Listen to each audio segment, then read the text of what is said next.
करता हूँ और अब तक मैंने 5 सेंस ऑर्गन पे डिफाइन किया है, जिसमें आई, नोज, एयर, टंग और स्किन पे था कि हमारे हैबिचुअल प्रोसेस पे ये कैसे सपोर्ट करता है। यानी बचपन से हमने ये सुन रखा है और अभी भी हम सुनते आ रहे हैं कि ये मत करो, वो मत करो, आदत हो जाएगी। बुरी आदत है, अच्छी आदत है। तो सवाल ये पैदा होता है कि आदत आखिर बनती कैसे है, आदत आखिर बनती कैसे है और इस पर कैसे जाया जाए। तो ये 5 सेंस ऑर्गन हमें सपोर्ट करते हैं हैबिचुअल प्रोसेस में लाने के लिए, हमें आदी बनाने के लिए। अगर हम किसी भी गलत चीज़ को रेगुलर आंख से देखते हैं तो वो गलत चीज़ देखने के हम आदी हो जाते हैं और गलत चीज़ें ही हमारे ब्रेन पे स्टोर होगी। उसी तरह अगर हम किसी चीज़ को लगातार सूंघते हैं, चूंकि नेचर ने हमें सूंघने की ताकत दी है, नाक दी है, तो हम उस चीज़ को सूंघेंगे ही।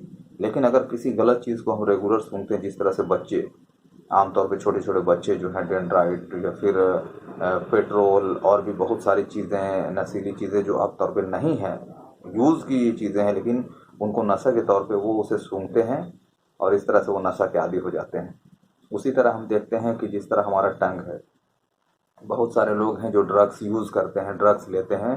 वो होता क्या है कि जब पहली बार वो टेस्ट करते हैं, उन्हें चाहे अच्छा लगे या बुरा लगे, उस चीज़ पे अगर मान लिया वो केयर नहीं करते हैं तो वो आदत नहीं बनती है। लेकिन लगातार उसी चीज़ को वो लेते हैं, यूज़ करते हैं, टेस्ट करते हैं, तो वो धीरे धीरे टेस्ट करने के आदी हो जाते हैं। वो टेस्ट उन्हें अच्छा लगता है, इस तरह वो लेने के आदी हो जाते हैं। उसी तरह बहुत सारे ड्रिंकर है जो लोग ड्रिंक्स करते हैं और उनसे जब पूछा जाता है कि आप ड्रिंक्स क्यों करते हैं, तो उनका यही कहना रहता है कि हमें अच्छा लगता है।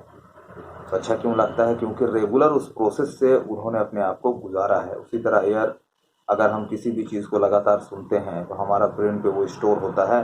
अब अगर हम सही चीज़ को सुनते हैं तो वो हमारे लिए फ़ायदेमंद होता है, लेकिन अगर गलत चीज़ों को सुनने की हम आदी हो जाते हैं तो ये बाद में नुकसान हो जाता है। तो आँख, कान, नाक और टंग और स्किन क्या है कि जिस तरह से ब्लाइंड जो भी है, या अगर हमें आंख बंद करके किसी चीज़ को महसूस करना हो तो वो टच के ही द्वारा हम, या टच के ही ज़रिए हम उसे अपने ब्रेन पे उसकी तस्वीर को शिफ्ट करते हैं।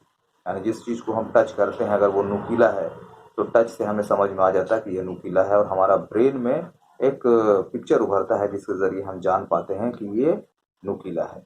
ये स्किन का वर्क हुआ। तो ये 5 सेंस ऑर्गन एवरीडे यूज हो रहे हैं। हम अंदाजा नहीं लगा सकते हैं सुबह से शाम तक हम कितनी चीज़ों को टच करते हैं, कितनी चीज़ों को सूंघते हैं, कितनी चीज़ों को टेस्ट लेते हैं, कितनी चीज़ों को देखते हैं और कितनी चीज़ों को सुनते हैं। उसमें बहुत सारी चीज़ें ऐसी होती हैं जो हम भूल भी जाते हैं, क्योंकि वो दोहराया नहीं जाता है। लेकिन कुछ चीज़ें उनमें ऐसी होती है जिनको हम बार बार दोहराते हैं, जाने अनजाने किसी तरह से ये बार बार रिपीट होता है और ये रिपीटेशन जो है वो हैबिचुअल प्रोसेस में हमें सपोर्ट करता है। अगर गलत चीज़ों को रिपीट हम कर रहे हैं तो हमारा ब्रेन उसे एब्जॉर्ब कर लेगा और हम गलत करने के आदी हो जाएंगे।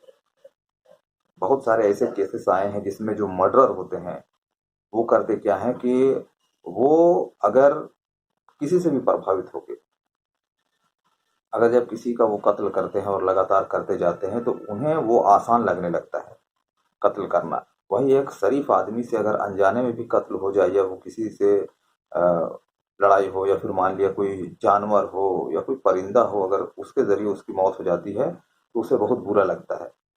लेकिन जब रेगुलर अगर वो किसी चीज़ को लगातार मारता जाता है तो ब्रेन उसको एब्जॉर्ब कर लेता है। उसके बाद उस चीज़ को मारना उसके लिए आसान हो जाता है।